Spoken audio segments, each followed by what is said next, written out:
Dear student, today we discuss about the next lesson molecular genetics. So, நம்ம ஏற்கனவே ஜெனட்டிக்ஸில் நிறைய பார்த்தோம். இப்போ மாலிகுலார் ஜெனட்டிக்ஸ் அப்படின்ட்டு அடுத்த லெசன் பார்க்க போகிறோம்.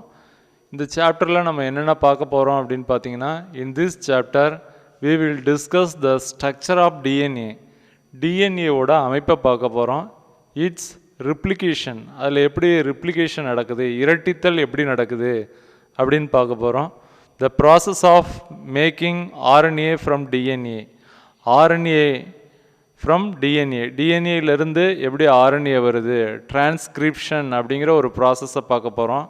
The genetic code that determine the sequence of amino acid in protein synthesis, translation அப்படிங்கிற ஒரு ப்ராசஸ் பார்க்க போகிறோம். ஓகேங்களா? அடுத்தது பாருங்கள், regulation of gene expression and the essential of human genome sequence.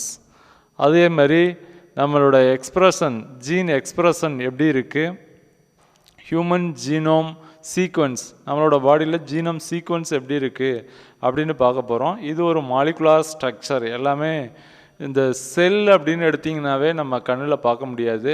The cell consist of nucleus, செல்லுக்குள்ளே நியூக்ளியஸ் இருக்குது. Nucleus consist of chromosome. இப்போ நம்ம ஒரு செல், பாடி செல்ஸை எடுத்துக்கிட்டோன்னா செல்ஸ்னாவே கண்ணில் தெரியாது. அதுக்குள்ளார இருக்கிற நியூக்ளியஸ் எடுத்துட்டோம். நியூக்ளியஸ் உள்ளார chromosome. The nucleus consist of a set of chromosome இருக்கும். அதை நம்ம ஏற்கனவே கிளாஸில் பார்த்தோம். எப்படி ஒரு செல்லில் இருக்கிற நியூக்ளியஸை எடுத்து அதிலிருந்து குரோமோசோமெல்லாம் வெளியில் எடுக்கிறது அப்படின்னு பார்த்தோம். இப்போ the nucleus consist of chromosome இருக்கும். Chromosome is made of DNA. The chromosome உள்ளார போய் பார்த்தோன்னா டிஎன்ஏ இருக்கும். DNA is made of gene அப்படின்னு சொல்கிறோம். A single nucleotide we called as a gene. ஒரு ஜீன்னா என்னென்னா ஒரு சிங்கிள் நியூக்ளியோடைடை ஜீன்னு சொல்கிறோம். இந்த மாதிரி கண்ணுக்கே தெரியாத மாலிகுல்ஸை பற்றி தான் நம்ம இப்போ பார்க்க போகிறோம். ஸோ இது வெரி இன்ட்ரெஸ்டிங்கானது. ஏன்னா ஒரு டிஎன்ஏவை பார்க்குறோம், ஆர்என்ஏனா என்னென்னு பார்க்குறோம், டிரான்ஸ்கிரிப்ஷன் பார்க்குறோம், டிரான்ஸ்லேஷன் பார்க்குறோம். ஸோ இந்த லெசனில் பார்க்குறோம் இதெல்லாம்.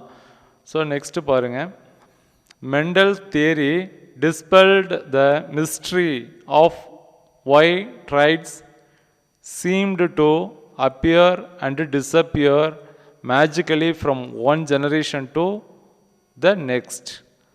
So the மெண்டலோட தியரி நமக்கு என்ன சொன்னிச்சு அப்படின்னு பார்த்தீங்கன்னா, நமக்கு ஒரு ஜெனரேஷன்லேருந்து அடுத்த ஜெனரேஷனுக்கு எப்படி கேரக்டர் டிரான்ஸ்மிட் ஆச்சு அப்படிங்கிறது மெண்டலோட தியரி தான் நமக்கு சொல்லிச்சு. ஆனால் அதுக்கு முன்னாடி நம்ம பார்த்தோம் அப்படின்னா, சில கேரக்டர், இப்போ அப்பா இருக்கிறாங்க, அவங்களோட குழந்தைக்கு வர்ற கேரக்டர் அப்படின்னா சில கேரக்டர் அப்பா அம்மா கிட்ட இருந்து வருது, சில கேரக்டர் அவங்கக்கிட்ட இருந்து வரல, சில கேரக்டர் அப்பியர் ஆகுது, இன்னும் சில கேரக்டர் டிஸப்பியர் ஆகுது. இந்த மேஜிக்கு காரணம் என்ன அப்படிங்கிறத தெரியாமையே இருந்தது. ஓகேங்களா? ஸோ இதை ஃபஸ்ட்டு ஃபைண்ட் அவுட் பண்ணது யாருன்னா மெண்டல்ஸோட தியரி தான் ஃபஸ்ட்டு ஃபைண்ட் அவுட் பண்ணது. ஸோ ரொம்ப நாளைக்கு முன்னாடி அம்மாக்கிட்டேருந்து கேரக்டரையும் அப்பாக்கிட்டேருந்து கேரக்டரையும் யங் ஒன்ஸுக்கு வந்தது அப்படின்னு சொல்கிறோம். ஆனால் அந்த கேரக்டரில் கொஞ்சம் கேரக்டர் வந்தது, சில கேரக்டர் வரல. ஏன் வரல அப்படிங்கிறதுக்கு பதில் தெரியாமல் இருந்தது. அந்த பதிலை சொன்னது யாருன்னா மெண்டல்ஸோட theory. Mendel's work revealed the pattern of heredity and reflect the transmission of evolved information from parents to offspring. This information is located in the chromosome. So இவர் என்ன சொன்னார் அப்படின்னு பார்த்தீங்கன்னா, மெண்டல்ஸு ஹெரிடிட்டி அப்படின்னு ஒன்று சொன்னார். நம்ம ஏற்கனவே ஹெரிடிட்டினா பார்த்துருக்குறோம். த ஹெரிடிட்டி அப்படின்னா என்னென்னா, பேரண்ட்ஸில் இருந்து ஆஃப்ஸ்ப்ரிங்க்கு கேரக்டரை கடத்துறது தான் நம்ம ஹெரிடிட்டி அப்படின்னு சொல்கிறோம். Transmit of information from parents to offspring, பேரண்ட்ஸ்லேருந்து எப்படி ஆஃப்ஸ்ப்ரிங்க்கு இன்ஃபர்மேஷன் ஆர் கேரக்டர் டிரான்ஸ்மிட் ஆகுது அப்படிங்கிறத நம்ம ஏற்கனவே பார்த்தோம். இதை ஹெரிடிட்டி அப்படின்னு சொல்கிறோம். And reflect the transmission of evolved information. ஓகேங்களா? From parents to offspring. This information is located on the chromosome. அவர் என்ன சொன்னார்னா இந்த மாதிரி பேரண்ட்ஸ்லேருந்து ஆப்ஸ்ப்ரிங்க்கு போகிற அந்த இன்ஃபர்மேஷன்லாம் எங்கே இருக்குன்னா குரோமோசோமில் தான் இருக்குது அப்படின்னு சொன்னார்.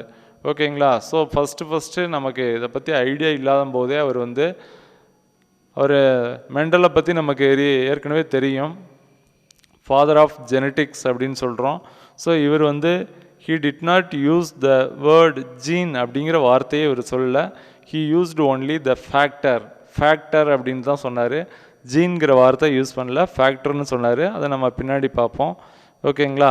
ஸோ இந்த மாதிரி இவரோட மெண்டல்ஸோட தியரி வந்ததுக்கு அப்புறம் தான் நமக்கு இதை பற்றி கிளியரான ஒரு ஐடியா தெரிஞ்சது.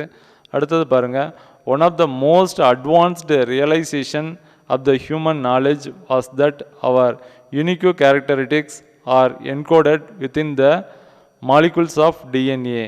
ஸோ இப்போ நம்ம most advanced realisation of human knowledge, இப்போ நம்ம நிறையா நம்மளோட அறிவை யூஸ் பண்ணி என்ன பண்ணியிருக்கிறோம் அப்படின்னு பார்த்தீங்கன்னா, இந்த கேரக்டர் எதில் இருக்குது என்கோடட் ஆகிருக்கு அப்படின்னு பார்த்தீங்கன்னா வித்தின் த மாலிகுல்ஸ் ஆஃப் டிஎன்ஏக்குள்ளே தான் அது என்கோடட் ஆகிருக்கு அப்படின்னு சொல்கிறோம்.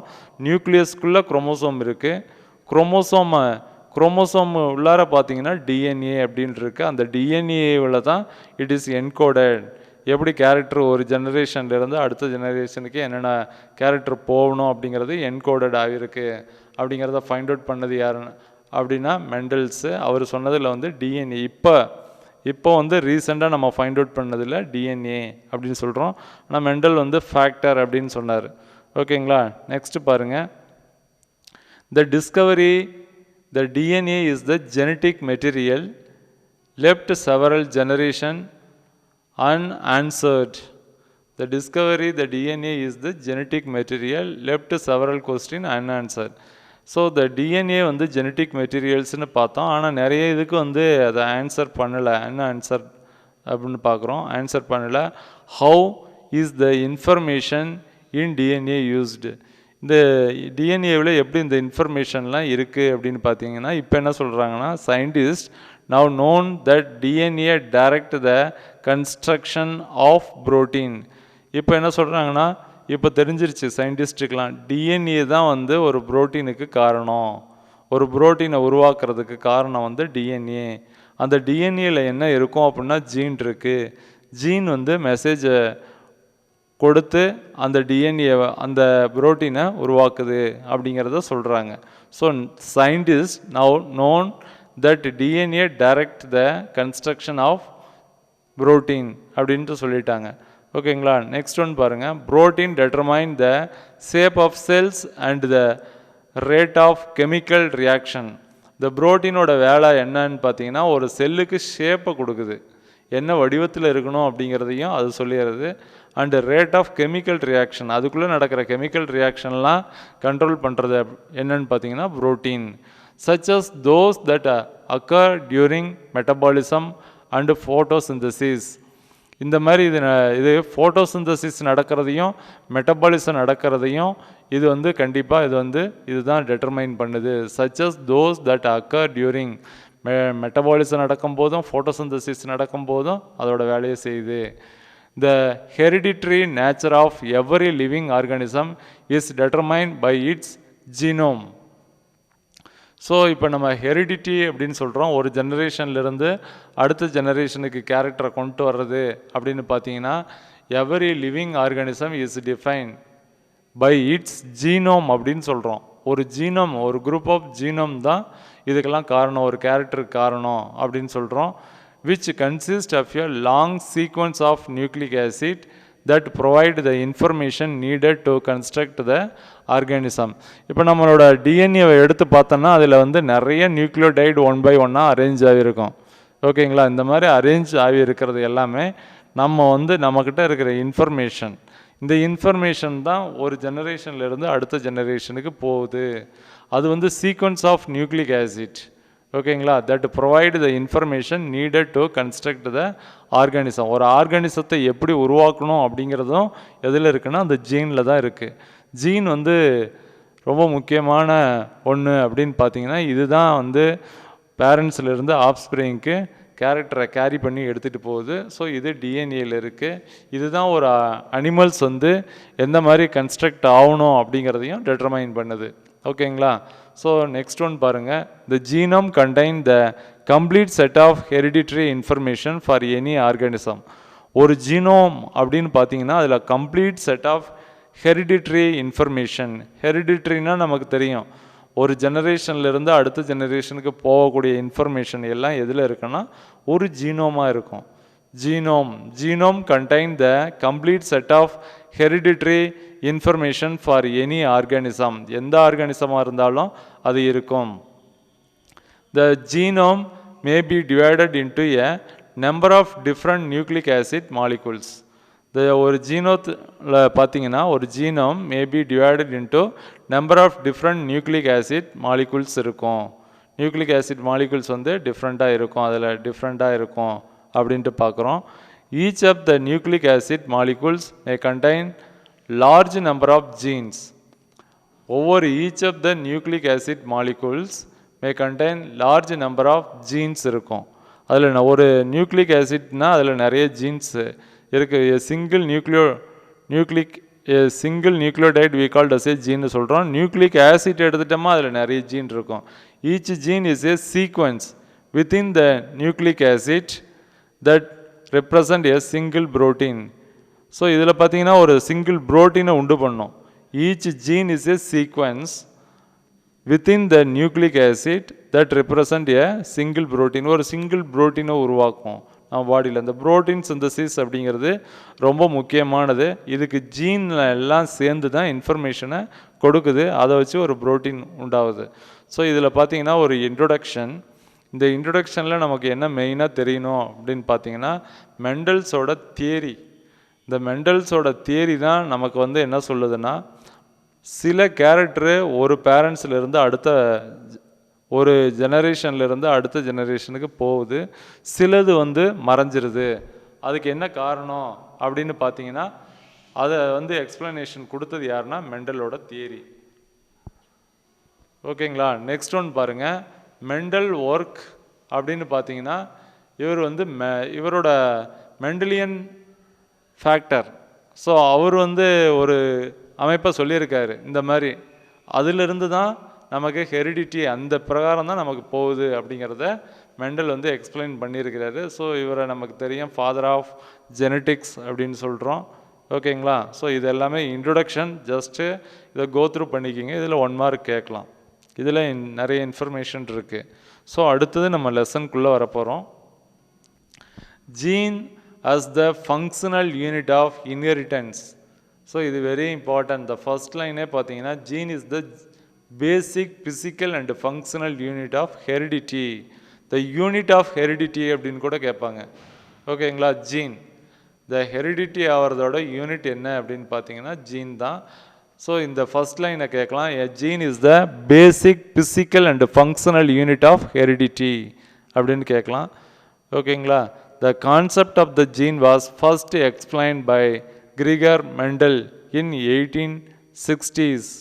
1860s இவர் தான் ஃபர்ஸ்ட்டு நமக்கு கான்செப்ட் ஆஃப் ஜீன், அந்த ஜீன் கான்செப்ட் அப்படிங்கிறத சொன்னது யாருன்னா, அதை சொல்லி நமக்கு எக்ஸ்பிளைன் பண்ணது யாருன்னா ஜெனட்டிக்கோட ஃபாதர் அப்படின்னு சொன்னால் கிரிகர் மெண்டல் இன் 1860 ஃபஸ்ட்டு அவர் ஜீனுங்கிற வார்த்தையை யூஸ் பண்ணல, ஃபேக்டர்னு சொன்னார், அந்த கான்செப்டை சொன்னார்.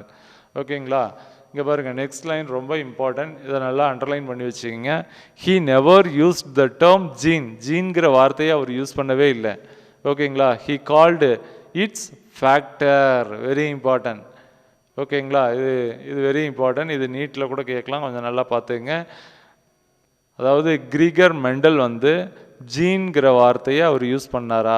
இல்லை, யூஸ் பண்ணவே இல்லை. அவர் யூஸ் பண்ணது என்னென்னா ஃபேக்டர் அப்படிங்கிற ஒரு வார்த்தையை யூஸ் பண்ணார். In 1909 the Danish biologist Wilhelm Johannsen coin the term gene. அவர் தான் 1909 தான் வந்து வில்கம் ஜான்சன், வெரி இம்பார்ட்டன்ட், அவர் தான் வந்து ஜீன் அப்படிங்கிற வார்த்தையை சொன்னார். காயின் த டேர்ம் ஜீன் அப்படிங்கிற வார்த்தையை உருவாக்குனார். இவர் 1860s 1860s இவர் சொன்னார். அதுக்கப்புறம் பார்த்தீங்கன்னா 1909 Wilhelm Johannsen coined the term gene அப்படிங்கிற வார்த்தையை சொன்னார். That was refer to discrete determiners of inherited characteristics. So இதில் என்னன்னு பார்த்தீங்கன்னா அவர் அந்த வார்த்தையை சொல்லி was refer to discrete determiners of inherited. இப்போ ஒரு இன்ஹெரிட் ஆகும்போது அதில் என்னென்ன கேரக்டர்லாம் கொண்டுட்டு போகுது அப்படிங்கிறத எதுக்குள்ளே மறைச்சி வச்சுருக்கோம் அப்படின்னா அந்த ஜீனுக்குள்ளே தான் இருக்கும். ஓகேங்களா? அவர் அந்த டேர்ம் ஜீனையும் சொல்லிட்டாரு. ஜீன் தான் which carry the character from one generation to another generation அப்படின்னு நமக்கு தெரியும். அந்த கேரக்டர்லாம் எதுக்குள்ளே இருக்கும், எது டெட்டர்மைனர் அப்படின்னா அந்த ஜீன் தான் அப்படிங்கிறத வில்கம் ஜான்சன் அவர் சொல்லியிருக்காரு. ஓகேங்களா? நெக்ஸ்ட் ஒன் பாருங்க. According to the classical concept of gene introduced by Sutton in 1902. So இவர் என்ன பண்ணியிருக்காங்க, என்ன சொல்லியிருக்காருன்னா classical concept of gene, classical concept வந்து சொல்லியிருக்கிறாரு சட்டன்கிறவர். 1902 1 மார்க்கில் கேட்கலாம், இதை அண்டர்லைன் பண்ணிக்கோங்க. Gene have been defined as discrete particles that follow Mendelian rules of inheritance. Very important. Mendelian rules of inheritance. அவர் சொன்ன ரூல்ஸ் பிரகாரம் தான் இந்த கேரக்டர் வந்து ஒரு ஜெனரேஷன்லேருந்து அடுத்த ஜெனரேஷனுக்கு இந்த ஜீன் வந்து கேரி பண்ணி கொண்டுட்டு போகுது அப்படிங்கிறத சொல்கிறாங்க. Occupy a definite locus in the chromosome and are responsible for the expression. ஒரு டெஃபனைட் லோக்கஸில் இருக்கிற லோக்கஸ் ஆஃப் குரோமோசோமோட டெஃபனைட் லோக்கஸில் இருக்கிற ஜீன் வந்து ஸ்பெசிஃபிக்காக இதில் ரெஸ்பான்சிபிள் ஃபார் த எக்ஸ்ப்ரெஷனுக்கு இன்வால்வ் ஆகுது. இப்போ நிறைய ஜீன் இருந்தாலும் அது எல்லாமே கேரக்டரை கண்ட்ரோல் பண்ணுதான்னா அதில் வந்து ஒரு சில ஜீன் வந்து மெயினான கேரக்டர், இப்போது நம்மளோட அப்பா அம்மா கிட்ட இருந்து மெயினான கேரக்டர் எல்லாமே எல்லா ஜீனுமே எடுத்துகிட்டு வரதில்ல, ஒரு குரூப் ஆஃப் ஜீன் வந்து அதை பர்டிகுலராக எடுத்துக்கிட்டு வந்துக்கிட்டு இருக்கு. ஓகேங்களா? ஸோ அதுதான் சொல்கிறாங்க for expression of specific phenotypic characters. Phenotypic அப்படின்னா நம்ம எப்படி இருக்கணும், பீனோடைப் நம்மளோட ஸ்ட்ரக்சர் எப்படி இருக்கணும் அப்படிங்கிறத டெட்டர்மைன் பண்ணுறது ஸ்பெசிஃபிக் ஜீன். ஸோ எல்லா ஜீனுமே அதோட வேலையை செய்யாது. எதுக்கெல்லாம் வேலை இருக்கோ எதெல்லாம் அந்த இதில் இருக்கோ அது மட்டும்தான் பீனோடைபிக் கேரக்டரை வந்து நமக்கு கொடுக்குது. ஓகேங்களா? ஸோ இது வந்து according to the classical concept of gene introduced by Sutton in 1902 அவர் என்ன சொல்லியிருக்காரு அப்படின்னு பாருங்கள். ஸோ இதில் ஒரு தாட்டி ரீகால் பண்ணுங்கள். ஜீன் வந்து பேசிக் யூனிட் ஆஃப் ஹெரிடிட்டி அப்படின்னு கூட கேட்கலாம், இல்லாட்டி basic physical and functional unit of heredity which one of the following அப்படின்னு கேட்கலாம். ஸோ இது நமக்கு தெரியும் ஜீன், நல்லா அண்டர்லைன் பண்ணிக்க, வெரி இம்பார்ட்டன்ட் ஜீன். அடுத்த ஒன்று பாருங்கள். The concept of the gene was first explain. இந்த ஜீன் தான் அப்படிங்கிற கான்செப்டை எக்ஸ்பிளைன் பண்ணது யாருன்னா கிரிகர் மெண்டல் இன் 1860s. அவர் இந்த கான்செப்டை சொன்னார். அவர் என்ன யூஸ் பண்ணலை அப்படின்னா ஜீன்கிற வார்த்தையை யூஸ் பண்ணலை, ஃபேக்டர் அப்படிங்கிற வார்த்தையை யூஸ் பண்ணார். In 1909 the Danish biologist Wilhelm Johannsen coined the term gene. ஜீனுக்கு யார் ஃபஸ்ட்டு நேம், ஜீனுங்கிற நேமை யார் கொடுத்தா அப்படின்னா இது கண்டிப்பாக கேட்கலாம், வில்கம் ஜான்சன் அப்படிங்கிறவர். That was refer to discrete determiners of inherited characters. இதுதான் வந்து நமக்கு கேரக்டரை வந்து எடுத்துகிட்டு போகிற, மறைச்சி வச்சு எடுத்துகிட்டு போகிறது அப்படின்னுங்கிறதையும் இவர் தான் சொன்னார், வில்கம் ஜான்சன். ஓகேங்களா? இந்த இதை பார்த்துங்க, இது வெரி இம்பார்ட்டன்ட். இதில் 1 மார்க்கு 3 1 மார்க்கு கேட்கலாம். ஓகேங்களா? Next one, they show the following properties. So ஒன்று வந்து number of gene in each organism is more than number of chromosome. Hence several genes are located on the same chromosome. இப்போ ஒரு குரோமோசோமோட அதிகமான gene இருக்கும். இப்போ chromosome நமக்கு எடுத்துக்கிட்டோம் அப்படின்னா 46 குரோமோசோம் இருக்குது நம்மளோட செல்லில். ஆனால் 46 ஜீன் தான் இருக்கானா இல்லை, மில்லியன் ஆஃப் ஜீன்ஸ் இருக்குது. ஓகேங்களா? the number of gene in each organism is more than number of chromosome. குரோமோசோமோட அதிகமான ஜீன் தான் நமக்கு இருக்கும். Hence several gene are located and the same chromosome. அதனால் இப்போ ஒரு குரோமோசோமில் ஒரு ஜீன் தான் இருக்குமானா இல்லை, செவரல் ஜீன் வந்து ஒரு குரோமோசோமில் இருக்கும் அப்படிங்கிறத சொல்கிறாங்க. ஓகேங்களா? The genes are arranged in a single linear order like beads on a string. ஒரு மாலையில் மணியை நம்ம எப்படி கோப்போமோ அது மாதிரி ஒன் பை ஒன்னாக ஒரு லைனாக ஜீன் எல்லாம் ஒரு குரோமோசோமில், அதாவது குரோமோசோம் அப்படின்னா அங்கே பார்த்தீங்கன்னா டிஎன்ஏல கரெக்டாக அரேஞ்ச் ஆகியிருக்கும் அப்படின்னு சொல்கிறாங்க. ஓகேங்களா? ஸோ த ஃபஸ்ட்டு பாயிண்ட் என்னென்னா குரோமோசோம் அப்படின்னு பார்க்குறது. ஸோ இதில் குரோமோசோம் அப்படிங்கிறது செல்லில் வந்து கான்ஸ்டண்ட்டாக இருக்கும். சரிங்களா? ஒரு குரோமோசோமோட ரொம்ப அதிகமான ஜீன் தான் இருக்கும். ஓகேங்களா? இந்த பேராகிராஃபில் அடுத்த ஒன்றில் பாருங்கள். இதில் வந்து அந்த ஜீன் எல்லாமே லைனாக ஒன் பை ஒன்னாக அரேஞ்ச் ஆகியிருக்கும். எப்படி அப்படின்னு பார்த்தீங்கன்னா ஒரு மாலையில் மணியை கோக்குற மாதிரி ஒன் பை ஒன்னாக அந்த ஜீன்லாம் அரேஞ்ச் ஆகி ஒன் பை ஒன்னாக இருக்கும் அப்படின்னு சொல்கிறாங்க. ஓகேங்களா? Next one, each gene occupy a specific position called locus. ஒவ்வொரு ஜீனும் ஒரு ஸ்பெசிஃபிக்கான ஒரு இடத்துல இருக்கும், அதுக்கு பேர் லோக்கஸ் அப்படின்னு சொல்கிறோம். ஓகேங்களா? இப்போ நமக்கு ஒரு கேரக்டர் டிட்டர்மைன் பண்ணுறது அப்படின்னு பார்த்தீங்கன்னா பர்டிகுலர் குரோமோசோமில் தான் அது இருக்கும், எங்கே வேணுமோ அமைஞ்சிருக்காது. அந்த குரோமோசோமில் ஒரு பர்டிகுலர் பார்ட்டில் தான் இந்த கேரக்டரை உண்டு பண்ணக்கூடிய ஜீன் இருக்குது அப்படிங்கிறது நமக்கு தெரியுது. இதெல்லாம் தெரிகிறதுனால தான் இப்போ வந்து ஜீன் தெராப்பி அப்படின்லாம் ஒன்று பண்ணுறாங்க. ஓகேங்களா? ரீப்ளேஸ்மெண்ட் ஆஃப் டிஃபெக்டிவ் ஜீன்ஸை எடுத்துகிட்டு அதுக்கு பதிலாக என்ன செய்கிறாங்கன்னா நல்லா ஒரு யூஸ்ஃபுல் ஜீன்ஸை அந்த இடத்துல பண்ணக்கூடியது ஜீன் தெராப்பி.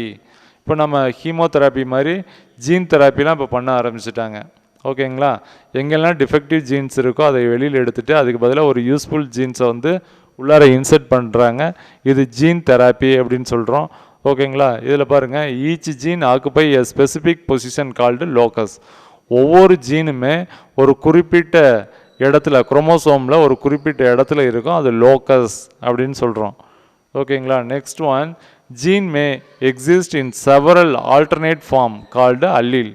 ஜீன் வந்து மாறி மாறி அதோட ஸ்பெசிஃபிக்கான ஒரு இடத்துல இருந்தாலும் அது மாறி மாறி அரேஞ்ச்மெண்ட் ஆல்டர்னேட் ஆகிக்கிட்டே இருக்கும். இதை நம்ம என்னென்னு சொல்கிறோன்னா ஃபார்ம் த லோக்கஸ். ஓகேங்களா? அந்த லோக்கஸில் அது என்னத்தை உண்டு பண்ணும் அப்படின்னா ஒரு அல்லீல். ஒரே ஜீன் வந்து மாறி மாறி அதோட லோக்கஸை மாற்றி இருக்கும்போது அதுக்கு பேர் அல்லீல் அப்படின்னு சொல்கிறோம். ஓகேங்களா? ஸோ இதில் gene may exist in several alternate ஃபார்மில் இருக்கும், கால்டு அல்லீல் அப்படின்னு சொல்கிறோம். இது வெரி இம்பார்ட்டன்ட், 1 மார்க்கில் கேட்கலாம். அடுத்த நெக்ஸ்ட் ஒன் பாருங்கள், gene may undergo sudden change in position and composition called mutation. மியூட்டேஷன்னாவே நமக்கு தெரியும், சடன் சேஞ்சஸ் அக்கரிங் அப்படின்னு நம்ம சொல்கிறோம். இதை மியூட்டேஷன் அப்படின்னு சொல்கிறோம். வீகோ டியூரிஸ் ஃபஸ்ட்டு மியூட்டேஷனை ஃபைண்ட் அவுட் பண்ணார். இந்த மியூட்டேஷனில் சடன் சேஞ்சஸ் ஒரு இடத்துல நடக்கும். இப்போ நம்ம இங்கே எங்கே நடக்குது அப்படின்னு பார்த்தீங்கன்னா ஒரு ஜீன். இப்போ நம்ம பார்த்துருக்குறோம், குரோமோசோமில் டிஎன்ஏ இருக்கும், டிஎன்ஏயில் வந்து ஜீன்லாம் கரெக்டாக அரேஞ்ச் ஆகிருக்கும். திடீர்னு ஒரு குறிப்பிட்ட ஜீனில் வந்து ஆல்ட்ரேஷன் நடந்தது அப்படின்னா அதை நம்ம மியூட்டேஷன் அப்படின்னு சொல்கிறோம். இது சடனாக நடக்கும். Sudden changes in position and composition called mutation. சடனாக அதோட பொசிஷனில் அதோட கெமிக்கல் காம்போசிஷனில் ஆல்ட்ரேஷன் நடந்தால் அதை மியூட்டேஷன் அப்படின்னு சொல்கிறோம். இந்த மாதிரி ஒரு ஜீனில் நடந்தால் அதுக்கு பேர் ஜீன் மியூட்டேஷன் அப்படின்னு சொல்கிறோம். ஓகேங்களா? நெக்ஸ்ட் ஒன் பாருங்கள், gene are capable of self duplication producing their own copies. ஒரு ஜீன் என்ன பண்ணுன்னா அதுவே டூப்ளிகேட் பண்ணி ஒன்றை உண்டு பண்ண முடியும். Genes are capable of self duplication ஆகும், ப்ரொடியூசிங் தேர் ஓன் காப்பீஸ். அதிலிருந்து இன்னொரு காப்பியை உண்டு பண்ணக்கூடிய ஒரு எபிலிட்டி உள்ளது தான் gene. So gene we called as a unit of heredity அப்படின்னு சொல்கிறோம். இது வெரி இம்பார்ட்டன்ட் கொஸ்டின்.